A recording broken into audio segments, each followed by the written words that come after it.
I'm Jesse. And I'm Afton. And this is the Much Podcast. Hey guys, this is Jesse. I just wanted to preface this episode as you are watching. We had some technical difficulties when recording this, and we lost video and audio for this episode.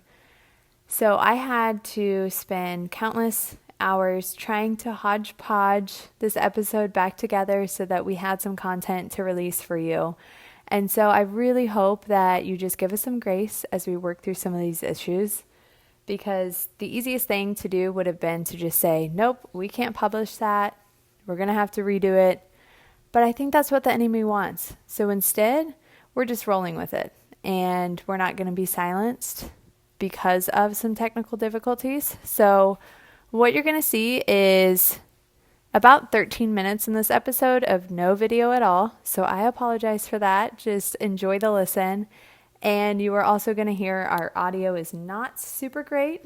And just know that we're working on it. So I pray that this episode still blesses you. And thank you so much for listening. We are so excited to be back with our second episode.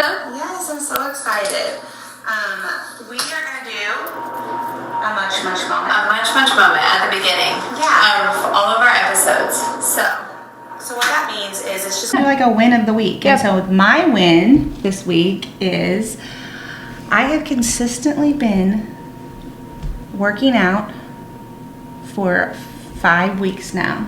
Strength training. Awesome. I am like, if you know me, you know that I just really don't like motivated exercising people because I don't like to exercise. But it's been really great. She started me on this program, this girl right here. And all she had to do was just say something to me, and I just honed right in. Yeah. And so mentally, it's been great for me, and I'm just really. It is great. That's my win. I'm just like loving it. The workouts are awesome. They're easy. They're awesome. You can see results. That's the whole point. Right. But I love the workouts because it's like a podcast / workout, and so there's so many good things that I just get. Like I get my cup filled during a workout. Like she has so many encouraging things to say and to like make you just keep showing up, and that's the biggest thing for me is I think mentally it's been so good for me. Whenever I said like I'm loving it, I'm not really loving it. Like I don't love hate. I do not love getting up in the mornings and working out, but I love the way I feel. Not necessarily physically, but mentally. It's just been so good for me, and so that's my win, and I'm excited. So what's your win? I'm so proud of you. Oh, thank you. My win is actually going to be Casey. Afton, I almost said Amber. Afton's husband, Casey, again this week, because I forgot SD cards. So we go to set up to record, and I turn the camera on, and I'm like, so I don't have SD cards. We like scoured your mom's house, could not find any. But Casey came in clutch. She brought us SD cards. So here we are recording.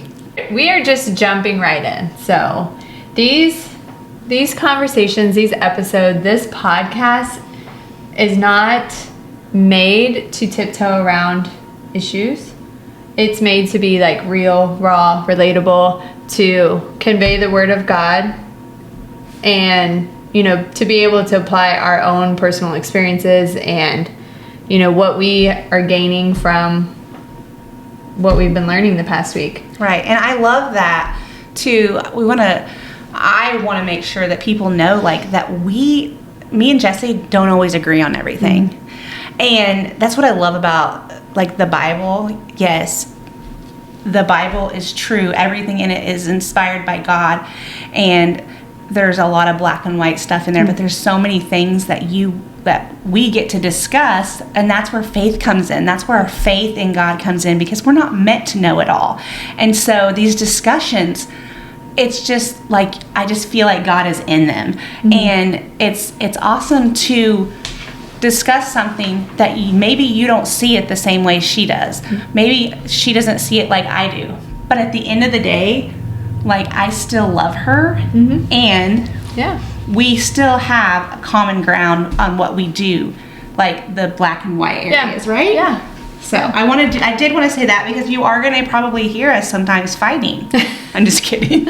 So how this kind of came about was I was scrolling on my Facebook and this meme came up, and it was, the context of it was, "Judge Not" has become an anthem. A culture that loves sin more than God.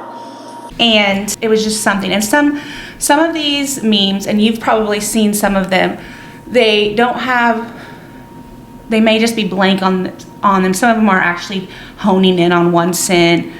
They're all different, but it just hit me wrong.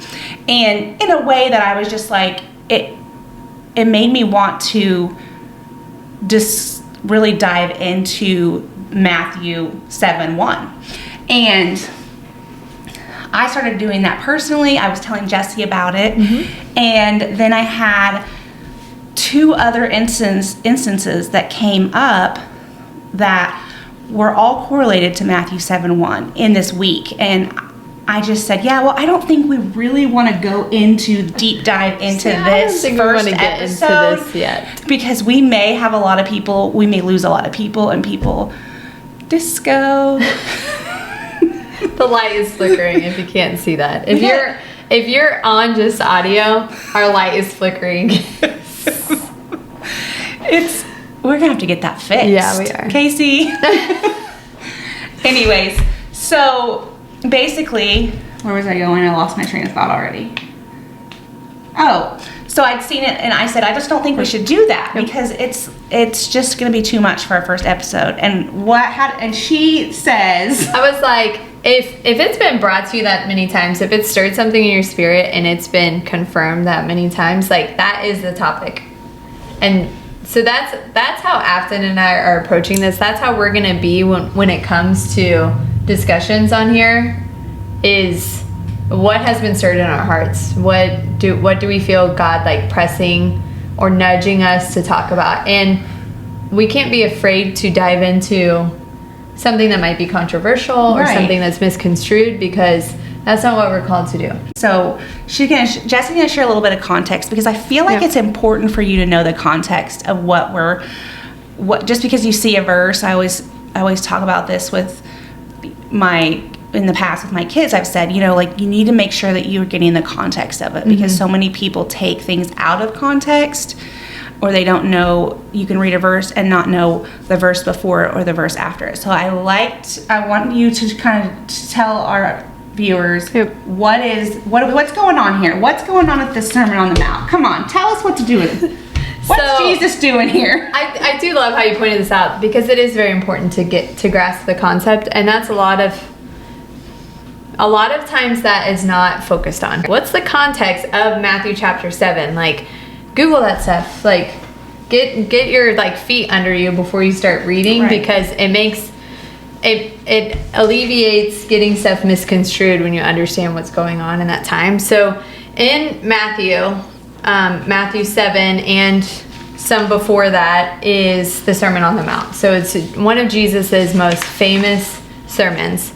And in the sermon, he is essentially teaching us how to live as Christians, how to live from the heart, how to practically be a Christian in the world, and how to treat others, can I stop you there? Yeah. I know me, you know me.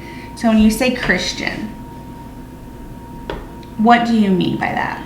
Because some of our viewers, I feel like, that's a good call up. maybe I like to say, because I'm very I am kind of a little bit of a debater, but we say Christian, and there's many. I like to say Christ follower. Yes, I knew you were gonna go there with this. Okay, I do agree with this because I feel like so many people say, "Oh, I'm a Christian," but they aren't really a follower of Jesus. I feel like Christians believe in God, but they're not practicing following Jesus daily. And that is the Sermon on the Mount. He's like, okay, you guys want to be Christians or you want to follow me? Like, This is him, like, full display, like, giving you a real, raw, like, I love that. this is how to follow me. Yep. He's telling you Yeah. how to put those as a Christian, as I would call it or think of it, how to follow God. Mm-hmm. That's all we're doing is we're following God in these moments. Like that's what all this is about, is we're following him. Yeah. So I just want to be clear on that because Yeah, we're going to have a lot of people That's a good call out. Yeah. So Matthew 7, this meme, judge not, this is coming from Matthew 7, which is part of Jesus' Sermon on the Mount. And he said, do not judge others and you will not be judged.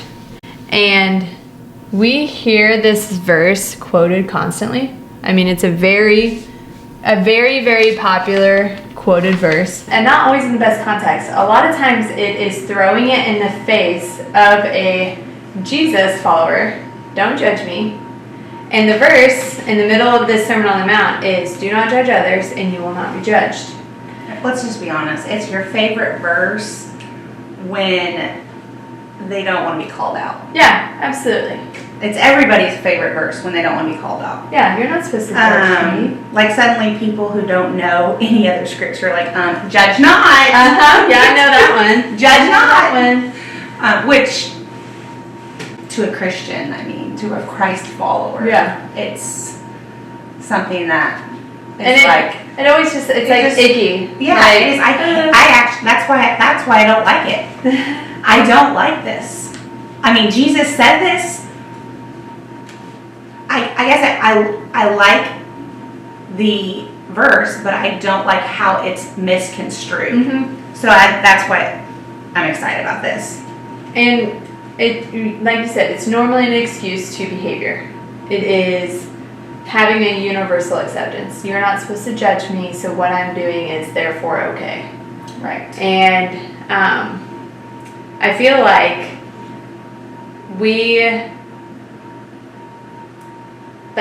that it's expected as a population for us to turn a blind eye to everything that we don't agree with. Like, I mean, to a certain point, yes, I do think that, but I also think in the context of us looking at judge not, I do think that there is a way to live out this. There's a way to live this out in a way that represents Jesus well. mm-hmm. Yeah, absolutely. And if we're not representing Jesus well, then what are we even doing as Christ followers? Judge not has become an anthem for a culture that loves sin more than God. It is one of those verses that's kind of like, there's some truth in that. There is, but when I seen this, my immediate reaction was, what do you mean? Sin has been evident since the beginning. Mm-hmm. I mean, you could have said this back when I was born, Mm-hmm. and it would have been true. Yeah. And so we're calling it out as we know as Christians or as Christ followers, we know, we've read the Bible, or most of us have read the Bible, we know how it ends, obviously, and we know things are going to get bad, but things have been bad for a long time. Yeah. And so when my other concern was when you are honing in on one sin and not all of the sins, like that puts a bad taste in people's mouth. It really does. Like if I was to see that when I wasn't following Jesus, I would be like, oh. It turns they people think that away. it turns them away real quick. And that's something that I don't like, but to me that's what it says, like a culture that loves sin more than God. We've been a culture that loves sin more than God for a long time. Mm-hmm. Yeah, absolutely. Yes, things are bad. Things have been bad for a long time though. And I think that's like, really where this started stemming from was this like debate of we're not called to judge others. What are we actually called to do? And that's really where we kind of started diving in and researching and truly studying this topic, because it's like we know, like you could go ahead and say if someone is doing something blatantly morally wrong, and we look at them like, can't be friends with Afton. Did you see what she's doing? Like, that type of judgment is not the judgment that God wants for us. Right. And so we started digesting this. We're like, okay, let's talk about, what's the context of this verse? What Jesus says right after this verse about judging people hypocritically, because that's really a lot where a lot of this is coming from, or people not wanting to be judged hypocritically. And then, we can kind of get into the rest of it. But right after this verse, do not judge, and you will not be judged. It says, for you will be treated as you treat others. The standard you use in judging is the standard by which you will be judged. And so I feel like when a lot of people use this, judge not, it does kind of hit you in your core, and it is kind of icky because most of the time they're not wrong. Like, if you're doing something or behaving a certain way where they feel like they can say to you, judge not, then honestly, it probably is what Jesus is trying to address here about people being a hypocrite.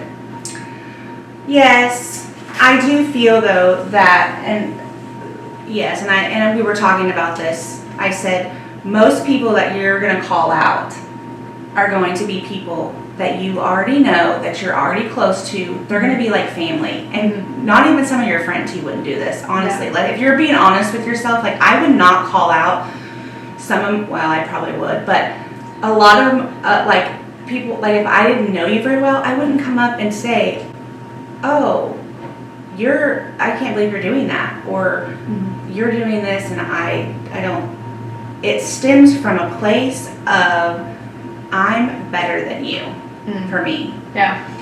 Yep. Versus, so in her thinking, I'm thinking, okay, but how often are we really going to have to use that? Like, in my mind. Now, in our minds, how often do you judge someone? In your mind. Yeah. Like, if you're walking down the street or you're walking through the grocery store, like, how often are you judging someone? You're not really going to have a conversation to someone about what they're doing unless it's your kid or if we're being real honest with ourselves. Yep. So the context I like to use in this is when people say judge not, is I do feel like it is, Christians have a bad rap for this because a lot of us act like, me included sometimes, like we're almost better. Self-righteous. Yeah, and that is something that I never ever want to be. So speaking of that, so I had this situation arise, which this has been in the last couple weeks, and ironically, so I had a moment where it really checked my heart because this situation happened and it made me so upset. I'm not going to go into the details, but it immediately frustrated me. Like, why would they put themselves in that position? Why would they do that? This, and this. And I was so mad. And the one person I vent to is my husband, and I vented, and then I'm like, okay, I'm done. And then I was done. I was over with it. And a couple days later, like, I felt justified about this. I really did. But I was just sitting there thinking, and it comes back to my head, replaying it, and I was thinking about what should I have said, because whenever it was said, it caught me off guard. Yeah. Because I was like, and I didn't know what to say at the moment. Like, okay, like, this isn't, like, why would you do that? Like, and I definitely think it was the Holy Spirit, probably just being like, but I don't know. And then I was replaying it, thinking about what I should have said, and maybe even what I should say next time. If it happens again. But everyone does that.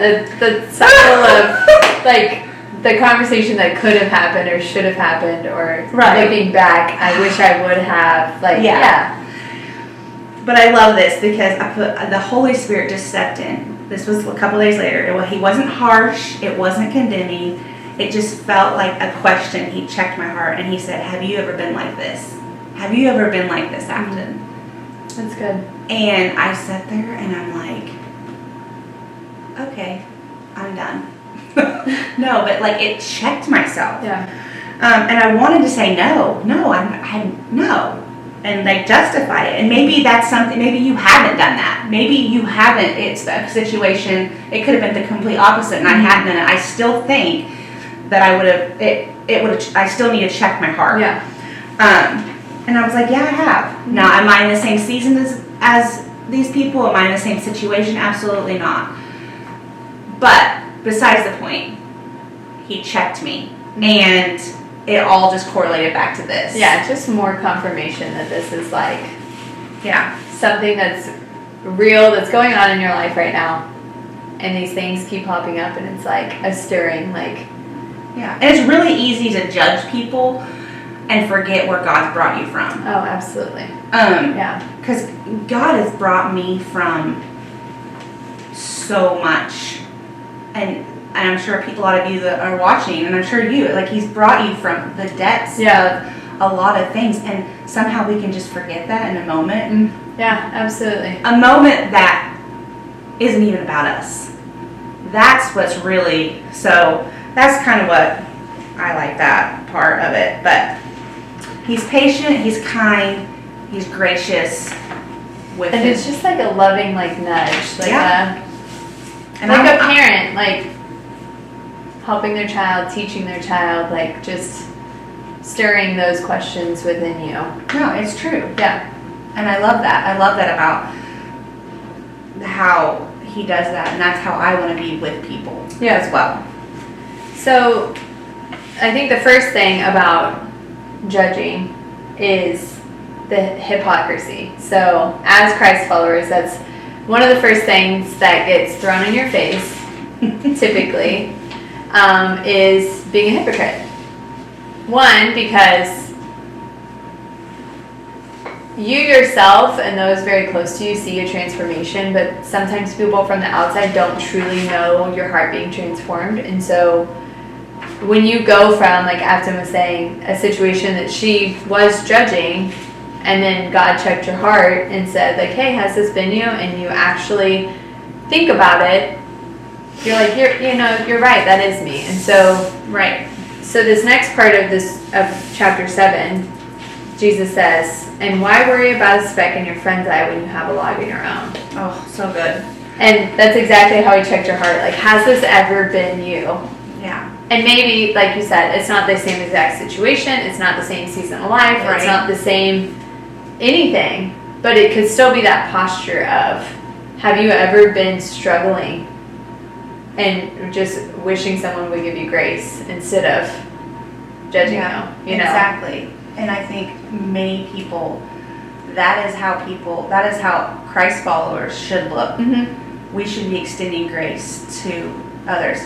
Now, does that mean not holding them accountable? That's where it gets really tricky, because to me, it's like, no, I'm not going to hold somebody accountable that made a mistake right away. Yeah. There's grace for that. I make mistakes every day. For me, this is me personally talking.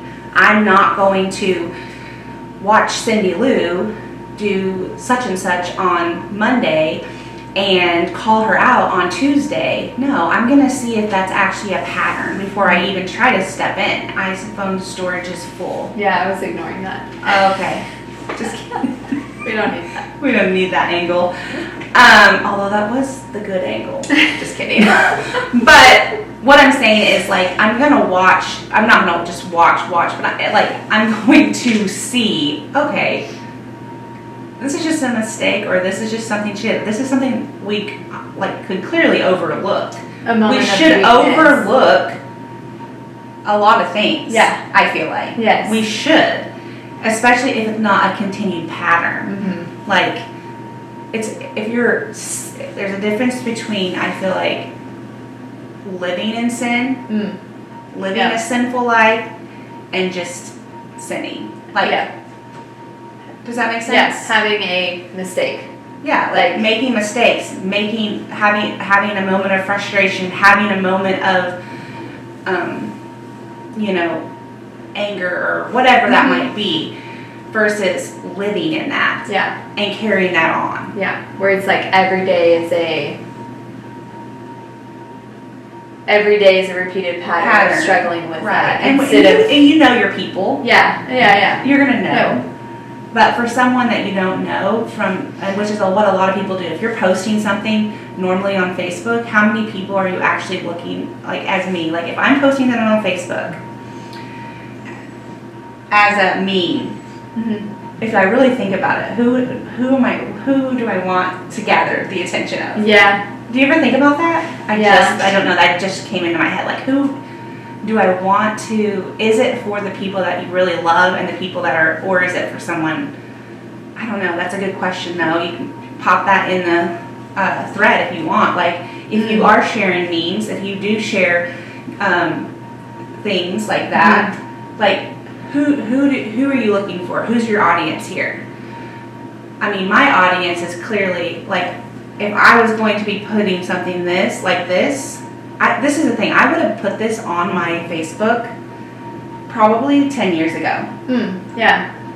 When I was living, but I just dove in. Actually, let's go back 12 years. Yeah. I probably would have put something like that on my Facebook. Yeah. Because isn't that weird? But now that I have been really transformed. I'm trying to honor God and go through this life with God, and now I'm like, I don't think I would share that. That's just me personally. Yeah. I'm not like trying to, not that you can't share stuff like that, but now I'm like, okay, who is my audience? My audience isn't probably my mom. My audience probably isn't my family unless I'm sharing pictures of my children. My audience is probably going to be, for me, those people that are lost. Yeah. Yeah. Those people that, if they see that, they would be offended. That is my audience. Yeah. That's just me though. But that's the thing. Not everyone's like that. Yeah. And that's okay. And that's great. Like you don't have to be like me. I agree with that. And I feel like the things that I post that might be like convicting are things that I am convicted of, or things that touched me. So I feel like if someone is sharing something like this, it would be like, I feel like I'm being judged, and I want people to understand that you're not called to judge. So like, I feel like it's a personal, like, they're personally convicted of something, or at least I am. When I post something that's like something kind of deep or introspective or something, it is very much like, ooh, I felt that in my core. Like, that convicted me. That opened my eyes.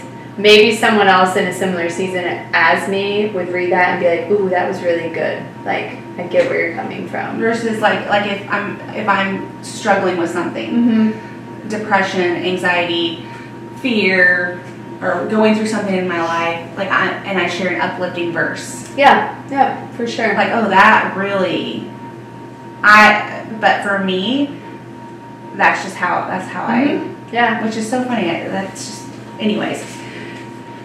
So Jesus is basically saying, if we're talking about judging, he's like, first look at yourself, examine yourself. Actually, he says, look, why do you look at the speck in your brother's eye but ignore the plank in your own? Yeah. Like, excuse me, Jesus? Yeah. Plank. That's not like that's like a 2x4. Yes. Like, you got a lot going on, sister. That's not like, oh, look at the speck right here. And I keep thinking, as we're having this conversation, in my mind, I'm envisioning, like, the hot mess mom at, like, practice or, like, at the grocery store, and you look over and you're like, ooh, that's a rough day. That's me. Every time I'm in the grocery store. But then it flashes back to my mind, he's like, do you not remember, like, yesterday you were on 2 wheels wheeling into practice because you forgot the right jersey for practice? Like, I'm like, oh, yeah, that's right, God, that is me. Like, yeah. You know, it's like, he's not subtle about that. He's like, you need to examine yourself first. And you got a lot of examining to do. Yeah, a lot of examining. And so while it might not be the same issue, he's like, you do not have it all figured out, sister. Yeah. Like, you don't. And what does he shift to? He shifts here to humility. And as Christians, I can tell you one thing. when I'm around someone that is full of, like, their humility is just, they're humble people. Like, you know, when you're just having that conversation with someone, you just want to listen to them. Yeah. They don't know it all. Mm-hmm. Maybe they do know a lot, but they're so real. Yeah. Like, yeah. And honest to just be like, I don't know. Yeah, you I guess I'll also, figure it and out. that's the way we should Yeah. be. Yeah. I mean, we have to humble ourselves before God. Constantly learning and constantly growing, and I feel like you just have to have that, like, heart, that hunger for that to be, to continue seeking. So as he goes on in here, we get down to verse 15, chapter 7, verse 15, and he talks about the tree and its fruit. And I love this example that God uses so many times in Scripture about having good fruit. Like, there's so many verses about fruit. But go ahead. I do want to say, too, the tone of that matters as well. Really quick. Yeah, go for it. Your tone. Talk about your tone for a minute. Elaborate. She's like, I don't even know. Like, where are you going with this? Okay, so, like, just because you're right, just because I'm right, and still be wrong in the way that you say it. Like, you can still be wrong in the way you say it. Yes, how you approach it, how you address it. Yeah. Just because I'm right about something, Jesse, like, just because I'm right about this, doesn't mean that I have I'm to not put you down. wrong Yeah. the way I approach. Yeah. Because I can really tear you down in my approach. Absolutely. Do you agree with that? Yeah. Like, any sort of feedback, criticism, just like if you think about, like, coaching, for example. You could have an amazing coach, but if you do something wrong, they're on the sidelines, like, in your face, screaming at you. Right. And people aren't usually receptive to that. If you have a coach who is very nurturing and is like, hey, Afton, great job out there, but next time we need to work on X, you're like, okay. Like, the way you approach people, they're more receptive to accept feedback and accept criticism when they know it's coming from a place of love and not a place of anger and not a place of judgment and not a place of, So good. So as we get down to, like, verse 15, he says, beware of the false prophets who come disguised as harmless sheep but are really vicious wolves. You can identify them by their fruit, that is, by the way they act. Can you pick grapes from thorn bushes or figs from thistles? A good tree produces good fruit, and a bad tree produces bad fruit. And it's just like a litmus test for people in general. Like, when you talk about having a mistake or having patterns, if it is a person who has good fruit and they have this momentary lapse in judgment or have a mistake or fell victim to their flesh, you can say, I've seen their fruit, I know their heart. They're a good person. Like, they're truly trying to follow the way, and they just fell off the wagon for a minute. Or they're struggling with something. Yeah. You know how many times I've struggled with something that it may not even be sin necessarily, but just something I've struggled with that has caused me to fall off a little bit. Yeah. Because that is. I just feel like you're right. We should really show grace to that. Yep. And a lapse in judgment on something, same thing. Versus, like, bad fruit, which I think is the pattern that you're talking about. You see someone constantly making poor decisions and constantly choosing to live in sin. And it's like... But, again, I told her, I said, we don't know where people are at. And how are some of these people, you think about it, and I always say this, like, if they're not following God, then, and they've never really been a Christ follower or know the Bible and what it says, if no one's ever taught them that, how are they supposed to know any different? Like, if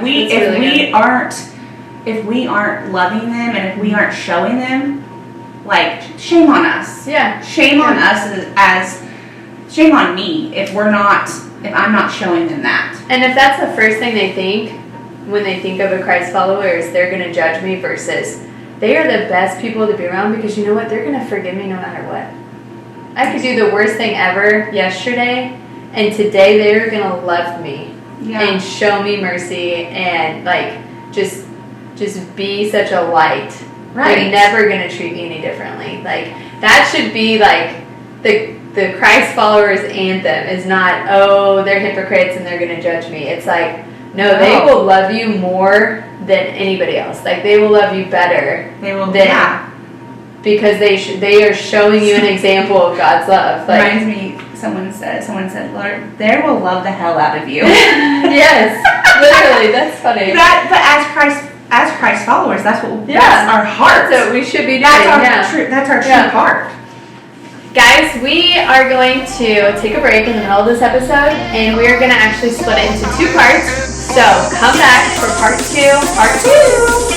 Don't forget.